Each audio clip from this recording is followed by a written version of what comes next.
Welcome back my channel MD Mim boutique. আজ আমি আপনাদের শেখাবো সেমি পাতালি সালোয়ারের কাটিং এবং স্টিচিং। সালোয়ার কাটিংয়ের সময় দুটো মাপ অবশ্যই নিতে হবে, একটা হলো লেন্থ বা লম্বা আর একটা মৌরি।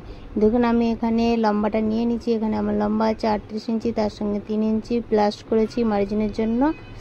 আর মৌরিটা আমি নিয়েছি 6 ইঞ্চি, তার সঙ্গে 1 ইঞ্চি মার্জিনের জন্য নিয়েছি।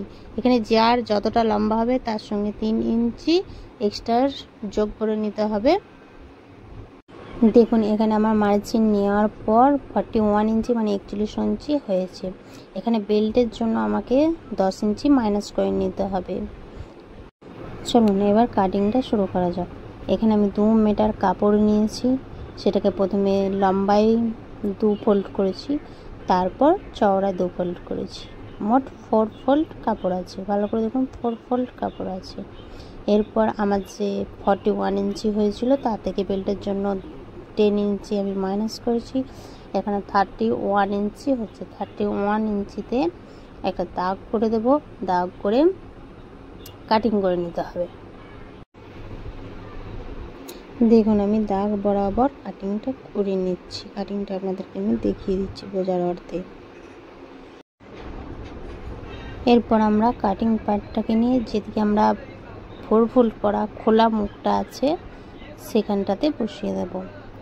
ভালো করে দেখুন, যেখানটা আমাদের খোলা মুখ আছে ঠিক সেখানটাতে এই কাটিং পার্টটাকে বসিয়ে নেব। দেখুন আমি বসিয়ে নিয়েছি। এরপর এখানে আমি 8 ইঞ্চি মাপ দেব, কারণ হচ্ছে আমরা যে বেল্টের জন্য 10 ইঞ্চি নিয়েছি সেখানে 8 ইঞ্চি 2 ইঞ্চি মার্জিন চলে যাবে, 8 ইঞ্চি থাকবে। আর এখানে আর 8 ইঞ্চি 16 ইঞ্চি হিপের জন্য থাকবে। এরপর আমরা মৌরিতে মাপ দিয়ে নেব। মৌরিটা আমাদের আছে 6 ইঞ্চি আর প্লাস করেছি 1 ইঞ্চি মার্জিনের জন্য। প্রথমে আমরা 6 ইঞ্চিতে একটা দাগ নিয়ে নিলাম, তারপরে 1 ইঞ্চি মার্জিনের জন্য নিয়ে নিলাম। এবার এই মৌরির সঙ্গে ওই হিপের যে অংশটা আছে 8 ইঞ্চি আমরা নিয়েছিলাম, এই মৌরি আর হিপ কোনাকুনি করে আমরা মিলিয়ে নেব, মিলিয়ে একটা দাগ দিয়ে দেব। ভালো করে দেখুন ওই মৌরি থেকে এই হিপ পর্যন্ত আমরা দাগটা টেনে নিচ্ছি, নিয়ে কাটিং করে নেব। দেখুন কাটিংটা হয়ে গেছে।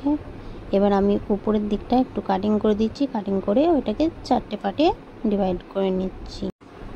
এবার দেখুন যে কাটিং করার পর যে টুকরো কাপড়গুলো ছিল এগুলোকে দিয়ে আমি উপরের যে 10 ইঞ্চি বেল্টটা হবে ওটাকে বানাবো। কারণ আমাদের 2 মিটার কাপড়, 2 মিটার কাপড়ের মধ্যে সেমি পাতালি পায়জামা করলে এটা একটু জয়েন করলে পায়জামার কুচিটা বেশ সুন্দর হয়। এই টুকরোগুলোকে আমি একটার সঙ্গে একটা জয়েন করে নিয়েছি। জয়েন করার পর আমি পুরো 10 ইঞ্চি মাপ করে কাটিং করে নেব। দেখুন পুরো টুকরো কাপড়গুলো জড়িয়ে নিয়েছি, নেওয়ার পর 10 ইঞ্চি চওড়া আর লম্বাটা কম করে হলেও 23 থেকে 24 ইঞ্চি রাখতে হবে, তবে হেলদি হলে আর একটু বাড়িয়ে কমিয়ে নিতে হবে। আমি লম্বাটাকে মেপে নিচ্ছি। এখানে আমার একটু হেলদি কাস্টমার, সেই জন্য আমি একটু 24-এর থেকে একটু বড় নেব, 26 ইঞ্চি নিচ্ছি। যারা রোগা আছে তাদের একটু কমিয়ে নিতে পারেন, 22-23ও নিতে পারেন। বাচ্চাদের হলে আর একটু কমও নিতে পারেন। যে যেরকম মাপেন তার সেভাবে কাটিংটা করে নিতে হবে। দেখুন এখানে যে 24 ইঞ্চি বা 26 ইঞ্চি যে আমি মাপটা নিয়েছি, যারা 24 ইঞ্চি নেবে 24 ইঞ্চি। এখানে কিন্তু দুটো কাপড়কে ফোল্ড করার পর মাপটা নেবে, মানে সিঙ্গেল কাপড়ের মাপটা নয়। সিঙ্গেল হলে 24-এর ডবল হবে 48 ইঞ্চি। এখানে আমি 26 ইঞ্চি নিয়েছি দুটো কাপড়ে ফোল্ড করে। এরপরে এই কাপড়টাকে আমি কী করবো, এক সাইডটা সেলাই করে নেবো। 2 সাইড সেলাই করবো না, এক সাইডটা সেলাই করবো। যেদিকে আমরা দড়ি লাগাবো সেদিকটা একটা ফোল্ড করে সেলাই করব। ডবল ফোল্ড নয়, আমরা সাধারণত ডবল ফোল্ড করি, কিন্তু এখানে ডবল ফোল্ড নয়, শুধু একটা ফোল্ড করে পুরোটা।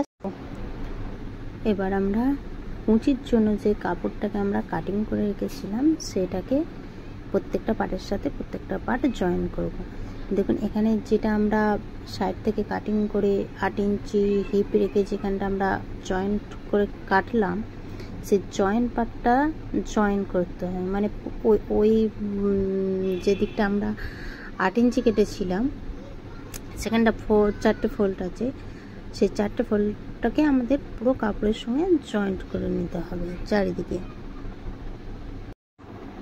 এখানটা একটু ভালো করে দেখুন, আমি একটা পাটকে খুলে নিয়েছি, আর যে টুকরো আমাদের 4টে পাট ছিল তা থেকে একটা পাট তুলেছি, নিচের পাটটা সোজা আছে, উপরে পাটটা উল্টো করে রেখেছি, রেখে আমরা সেলাই করে দেবো। এ দুপাশেই মানে দুটো জয়েন্ট হবে, দুটো পাটে দুটো দুটো করে 4টে জয়েন্ট হবে। দেখুন এখানটা আমি আরেকবার কাপড়টা বসিয়ে দেখিয়ে দিচ্ছি। একটা কাপড়ের উপর আরেকটা কাপড় রেখেছি, এ পাশটা যেভাবে সেলাই করব ঠিক অন্য পাশটাও একইভাবেই সেলাই করতে হবে। এ দেখুন একটা পাটে দিয়েছি, ঠিক কাপড়টাকে এর উপরে সোজা রাখবেন, এর উপরে উল্টো করে আরেকটা পাটকে ফেলবেন, ঠিক আমি যেভাবে ফেললাম এভাবে ফেলে আর সেলাইটা করে নেবেন। দেখুন আমি সেলাইটাকে করে নিয়েছি, দুটো জয়েন্ট দুদিকেই সেলাই করে নিয়েছি, ঠিক একইভাবেই সেলাই হয়েছে। এভাবেও এদিকটাকেও সেলাই করে নিয়েছি। আমি প্রত্যেকটা পাটে কিন্তু ডবল ডবল সেলাই দিয়েছি, আপনারা প্রত্যেকটা পাটে ডবল সেলাই দেবেন, তাহলে খুলে যাওয়ার ভয়টা থাকবে না। এই পাটটাও তাই করেছি, ডবল সেলাই দিয়ে দুটো পাটই রেডি করে নিয়েছি। এবার আমি যেটা করব, এই একটা পাটের সঙ্গে এই একটা পাট, দুটো পাটকে আমি আবার মিডিলে একটা মিডিল জয়েন্ট করে নেবো। দেখুন দুটো কিন্তু সোজা পাট আছে, আমি ওটাও সোজা করেছি আর এটা উল্টো করেছি, মানে মিডিলের দিকে দুটো পাটি সোজা আছে। দেখুন ভালো করে বোঝার চেষ্টা করুন, দুটো পাটি সোজা আছে আর আমি সেলাই করে নিচ্ছি এখানটা। এটাও আমি ডবল সেলাই দিয়ে সেলাই করে নেব, সমস্ত সেলাই ডবল সেলাই দেবেন। চলুন এবার কুঁচিটা দিয়ে রেডি করা যাক। আমরা যে বেল্টের পার্টটা রেডি করে রেখেছিলাম, দেখুন যে দিকটা সেলাই করেছি সেদিকটা নয়, যে দিকটা আমরা সেলাই করিনি সেই দিকটা মেশিনে লাগিয়েছি। আর কুঁচির পাটটাকে আমরা নেব পুরো এক সাইড থেকে, পুরো একটা ধার নেব, কিন্তু আমরা যে বেল্টের পাটটা নিয়েছি ওটা সোজা পাটে রেখেছি, আর কুঁচির পাটটাকে রাখবো উপর করে, মানে ওর উপরে উল্টো পাট, মানে ভিতরে দুটো পাটই কিন্তু সোজা পাট হবে। এবার আমরা একটা করে কুঁচি দিয়ে নেব। প্রথমে আমরা 3 ইঞ্চি, প্রথমটা 3 ইঞ্চির মতো কি 2.5 ইঞ্চির মতো আমরা ছেড়ে নেব, নিয়ে প্লেট স্টার্ট করব। প্রথমে যখন আমরা প্লেট দেবো, প্লেটগুলো যেন আমাদের নিজেদের দিকে থাকে। প্লেটগুলো সাধারণত গন্ডগোল হয়, এই প্লেটগুলো প্রথমের প্লেটগুলো যেগুলো হবে আমাদের নিজেদের দিকে হবে। যে যেরকম সাইজের পারবেন প্লেট দেবেন, খুব বড় ছোট একটু মিডিয়াম দেখে দেবেন। কুচিগুলো একটু ভালো করে দেখবেন, সমস্ত কুচি কিন্তু আমি সামনের দিকে দিচ্ছি, ভালো করে এখানটা মনে রাখার চেষ্টা করবেন। প্রথমের কুচিগুলো সামনের দিকেই ফেলতে হবে। আর আমরা যে বেল্টের কাপড়টা নিয়েছিলাম ওইটার একটা মিডিল পার্টে দাগ দিয়ে রাখবেন। আর এই যে কুচির কাপড়, দুটো যে কুচির কাপড়কে আমরা জয়েন্ট করেছি, যে মিডিল পার্টটা জয়েন্ট আছে ওই মিডিল পার্টটার সাথে বেল্টের মিডিল পার্টটা একবার করে মিলিয়ে নেবেন, নইলে কুচিটা বেশি হয়ে গেলে তখন মিডিল পার্টের কাছে গিয়ে শর্ট পড়ে যাবে। ওইটাকে মিলিয়ে নিলে কুচিগুলো দিতে সুবিধা হবে। মাঝে মাঝে একবার করে মিলিয়ে নেবেন আর কুচিটা দেবেন, তাহলে মিডিল পার্টটাতে গিয়ে আমাদের অসুবিধা হবে না। এবারে দেখুন আমি মিডিল পার্টের কাছাকাছি এসে গেছি। এবারে মিডিল পার্টটার সাথে বেল্টের মিডিল পার্ট আর এই কুচির কাপড়ের মিডিল পার্টটা দেখুন আমি বসিয়ে দিচ্ছি। ভালো করে দেখুন, এখানটা আমি বেল্টের মিডিল পার্টের সাথে কুচির মিডিল পার্টটা জয়েন করছি। করার পর এখানে একটা আমি কুচি দেব। এই কুচিটা, ওই দিকের কুচিটা কিন্তু আমি আমার নিজের সামনের দিকে দিয়েছিলাম, কিন্তু এখানে যে মিডিল পার্টের কুচি একটা কুচি দেব, এটা কিন্তু আমি মেশিনের দিকে দিচ্ছি। দেখুন ভালো করে, এরপর ওই মিডিল থেকে আবার আমি আমার দিকে একটা কুচি দেবো। এখানটা ভালো করে দেখুন, আমি আমার দিকে কুচিটাকে দিলাম, এটা আমাদের মিডিল পয়েন্ট, এখানটা থেকে কুচিটা দিয়ে দিলাম। এবারে এই মিডিল পয়েন্টের ওই দিকে যতটা গ্যাপ আছে ওই সেম গ্যাপ আমরা এখানটাতেও দেবো। আমি হাতের আঙুলো করেই মেপে নিলাম, 3 আঙুলের মতো গ্যাপ আছে, আপনারা ফিতে দিয়ে মেপে নেবেন, যতটা গ্যাপ আছে অতটার পরেই কুচি দেবো। কিন্তু এখানে যে এবার আমরা কুচিটা দেবো, এই কুচিটা কিন্তু আমরা আমাদের দিকে আর দেবো না, এই মিডিল পয়েন্টের পর থেকে যে কুচিগুলো দেবো সেগুলো সব মেশিনের দিকে দেবো। কুচিগুলো সমস্ত কুচি আমরা মেশিনের দিকে দেবো। ভালো করে দেখুন আমি কুচিগুলো মেশিনের দিকে দিচ্ছি। এবার কুচি দিয়ে আমার শেষ হয়ে গেছে। এখানে সামনের দিকটা আমরা যেমন প্রথমেতে 3 ইঞ্চি 2.5 ইঞ্চির মতো ফাঁকা রেখেছিলাম, এখানেও তাই 3 ইঞ্চি 2.5 ইঞ্চির মতো ফাঁকা রেখে আমাদেরকে কমপ্লিট করে নিতে হবে।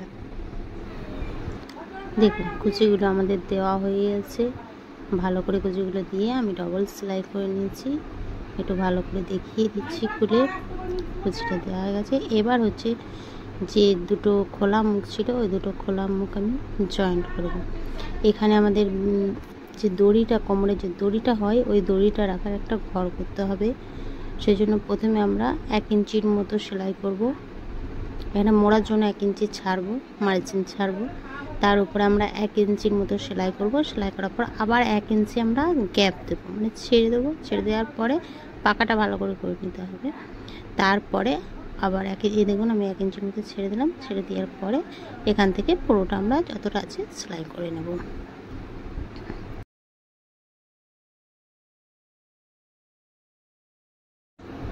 এবারে দেখুন সেলাই করে নেওয়ার পরে এটাকে আমরা আবার 2 সাইড দিয়ে ফোল্ড করব, মানে ঠিক একটা মুড়বো, আবার তারপরে আরেকটা মুড়ে সেলাই করে নেব। দেখুন আমি সেলাইটা একটু দেখাচ্ছি, ঠিক একইভাবেই আমরা এদিকটাও ফোল্ড করে পুরোটা সেলাই করে নেব। দেখুন আমি সেলাইটা করে নিয়েছি দুদিকে ফোল্ড করে। এরপরে কি করব, আমি ফিতে লাগানো ঘরটাকে করে নেব। এখানে যে আমরা যে ফাঁকাটা রেখেছিলাম, দেখুন ফিতে লাগানোর জন্য যে ফাঁকাটা রেখেছিলাম, এভাবে 1 ইঞ্চি কি 1.5 ইঞ্চি, 1 ইঞ্চি ফাঁকা রাখলে যথেষ্ট। 1 ইঞ্চির মতো ফাঁকা রেখে, 1 ইঞ্চি থেকে একটু বেশি ফাঁকা রেখে আমরা পুরোটাকে সেলাই করে দেব। দেখুন ভালো করে একটু দেখুন, আমি সেলাইটা করে নিচ্ছি। সেলাইটা করে নিয়ে আপনাদেরকে আবার দেখাবো। সেলাইটা আমার হয়ে গেছে, এখন সেলাইটা কমপ্লিট হয়ে গেছে। আমি পুরোটা এই একইভাবে সেলাই করে নিয়েছি। এবার এটা দিয়ে আমাদেরকে দড়িটা লাগিয়ে নিতে হবে। এরপরে আমাদেরকে মৌরিটাকে বানাতে হবে। এবার আমি মৌরিটা যে বানাবো, মৌরিটার চওড়া রাখবো আমি 1.5 ইঞ্চি। তার জন্য আমার বুকরম লাগবে, বুকরমটা আমি কেটে নিয়েছি। এখানে যে কাপড়টা নিয়েছি আমি সেটা 3 ইঞ্চি নিয়েছি। 3 ইঞ্চি 4 ইঞ্চির মতো কাপড় নেবেন চওড়াটা। তারপরে আমি বুকরমটাকে এখানে 1.5 ইঞ্চি বুকরম কেটে বসিয়ে নিচ্ছি। দুটো আমি মৌরি রেডি করে নিচ্ছি। রেডি করে নিয়ে এবার আমি মৌরির সাথে জয়েন্ট করবো। প্রথমে আমি একদিকে সেলাই দিয়ে নিয়েছি, তারপরে আর একদিকটা আমি ফোল্ড করে সেলাই করে নিয়েছি। দেখুন আমার মৌরিগুলো রেডি হয়ে গেছে। এরপরে আমি মেন কাপড়টার সঙ্গে জয়েন্ট করব। জয়েন্টটাও আপনাদেরকে আমি দেখিয়ে দিচ্ছি। দেখুন মৌরির কাপড়টাকে আমি রেডি করছি। এটা কিন্তু সোজা পাট করে আমি ধরবো, মেন কাপড়টা সোজা পাট আছে। আর আমরা যেটা মৌরির জন্য বুকরম রেডি করেছি, এই বুকরমটা আমরা উল্টো সাইড করে ধরবো। এই যে আমরা সেলাইটা দেবো, এখানে কিন্তু বুকরমের উপর কোনো সেলাই পরা চলবে না, ঠিক বুকরমের পাশ দিয়ে দিয়ে সেলাইটাকে আমাকে করতে হবে। তারপরে সেলাই হয়ে গেলে উল্টো করে দেবো। দেখুন আমি ঠিক বুকরমের পাশ দিয়ে সেলাই দিচ্ছি, বুকরমের উপরে কিন্তু সেলাই দেবো না। ভালো করে দেখুন, বুকরমের পাশ দিয়ে সেলাইটাকে পুরো দিয়ে নিচ্ছি। সেলাইটা একটু আপনাদেরকে দেখিয়ে দিলাম। দেখুন সেলাইটা হয়ে গেছে। এরপর আমি এই বুকরমটাকে উল্টো করে নেবো, একটু হাতে করে নোকে করে ঠিক করে নিলাম, আপনারাও করে নেবেন। তারপরে একটু উল্টো করে নেবো, নিয়ে আমি সেলাই করে নেবো। এই বুকরমের মৌরি ডিজাইন যেরকম পারবেন করবেন, আমি সিম্পলভাবে রাখছি। দেখুন এখানে একটা প্রথমে আমি সেলাই দিয়ে নেবো, কাপড়টা সরে যাতে না যায়, তার জন্য একটা সেলাই দিয়ে নিচ্ছি।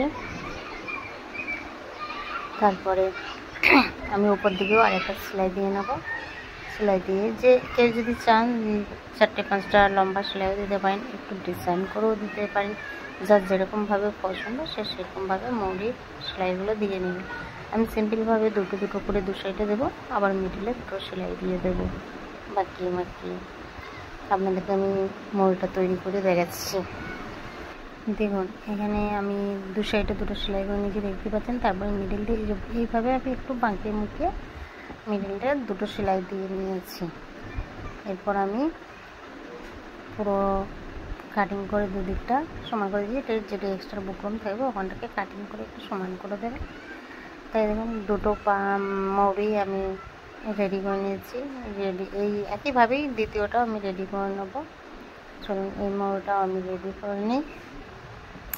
ঠিক সেমভাবেই রেডি করবো, একইভাবেই। ওটাও সোজা পাটে রেখেছি, এটাকে আমি উল্টো করে রেখেছি। রেখে দেখুন আমি রেডি করে নিয়েছি। রেডি করে নিয়ে একবারে দেখালাম আপনাদেরকে। তারপর এবার যে এখানে আমাদের মোড়ের মাপটা ছিল, এখানে মোড়ের মাপটা কিন্তু আমি 6 ইঞ্চি রেখেছিলাম। এখানে 6 ইঞ্চি বা 6 ইঞ্চি যাই বলেন না, এখানে 6 ইঞ্চি মাপ নিয়ে দেখুন আমি এখানে একটু কাপড়টাকে সোজা করে নিচ্ছি। এখানে যে হিপের মাপটা ছিল, এই দুটো হিপকে আমরা একসাথে একটু সমান করে নেব। একসাথে সমান করে নিয়ে তারপর আমরা সেলাইটা শুরু করব। যে কোনো একটা মোড়ির পাট ধরে সেলাইটা করে নিতে হয়। দেখুন আমি 6 ইঞ্চি রেখে বাকিটা এবার মার্জিন রেখে সেলাইটা আমি করে নিচ্ছি।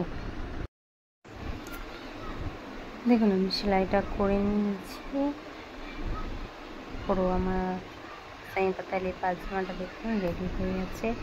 যদি ভিডিওটি ভালো লাগে তাহলে লাইক, সাবস্ক্রাইব আর কমেন্ট করে দেবেন। বেল আইকনটা অন করে রাখবেন, আমি ভিডিও দিলে আপনাদের কাছে নোটিফিকেশন চলে যাবে।